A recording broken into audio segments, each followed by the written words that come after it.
Jungle.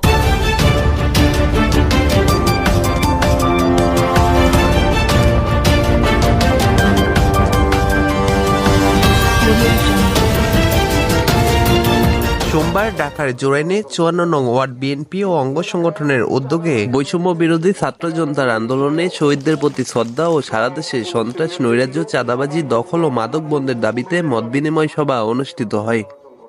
এতে প্রধান অতিথি হিসেবে উপস্থিত হন ঢাকা মহানগর দক্ষিণ বিএনপির সদস্য সচিব তানভীর আহমেদ রবিন। কি করে নাই, ঠিক করে নাই। আজকে যদি আমাদের এলাকার রাস্তাঘাট দিয়ে হাঁটেন, কোন রাস্তায় ঠিক মতো পাকা নয়, ভাঙা রাস্তা দিয়ে মানুষের চলাচল করতে হয়।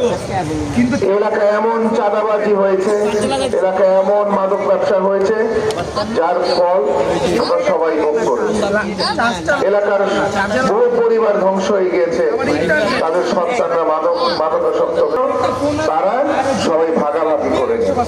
এবং যদি আপনারা খবর নেন এবং আপনারা জানেন যাদেরকে দিয়ে তারা এলাকার অলিতে গলিতে মাদক ব্যবসা করেছে, সবাই নয়তো আওয়ামী লীগের, হয়তো যুবলীগের, হয়তো জাতীয় পার্টির কেউ না কেউ তাদের দলের লোক মাদক ব্যবসা বিস্তৃত করেছে।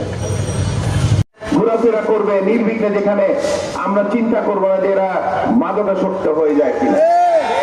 উন্নয়ন তো তখন হবে যখন ঐক্যবদ্ধ ভাবে একটি শাসন ব্যবস্থা হবে, যেখানে মানুষের কথা বলার অধিকার থাকবে এবং মানুষ সুষ্ঠুভাবে এলাকার সমস্যার সমাধানে ঐক্যবদ্ধ ভাবে কাজ করতে হবে। এলাকার উন্নয়ন কোন রাজনৈতিক দল একা করতে পারে না। এলাকার উন্নয়ন হয় তখনই যখন এলাকার মানুষের সাথে পরামর্শ ফেলতে হয়, সেটি বাস্তবায়ন করবে, রাজনৈতিক দলের নেতা এবং কর্মীরা এগিয়ে আসবে, সেটি বাস্তবায়ন করবে, তখনই উন্নয়ন সত্যিকার হচ্ছে মানুষের উন্নয়ন হবে। উন্নয়ন তখনই হবে যখন মানুষের পকেট ভর্তি টাকা থাকে, উনি বাজারে গিয়ে যখন তখন তার যেটি মনে চাবে সে ক্রয় করতে পারে। উন্নয়ন তখনই হবে যে দ্রব্যমূল্য ক্রয় ক্ষমতার মধ্যে থাকছে। এটি তো উন্নয়ন, নাকি অন্য আর কোন উন্নয়ন আছে? আমরা সেই উন্নয়ন করার জন্য আমরা কাজ করতে চাই। প্রিয় এলাকাবাসী, করেছি, তারপরেও তলে তলে অনেকে ভয় ভীতি দেখিয়ে চাঁদাবাজি করছে। আপনি একদিকে খুব দৃষ্টি দিবেন। আমি এলাকার ব্যবসায়ীদেরকে বিনয়ের সাথে বলতে চাই, আমাদের নেতা সালাউদ্দিন সাহেব কোনদিন কোন চাঁদাবাজকে ফসল দেয় নাই।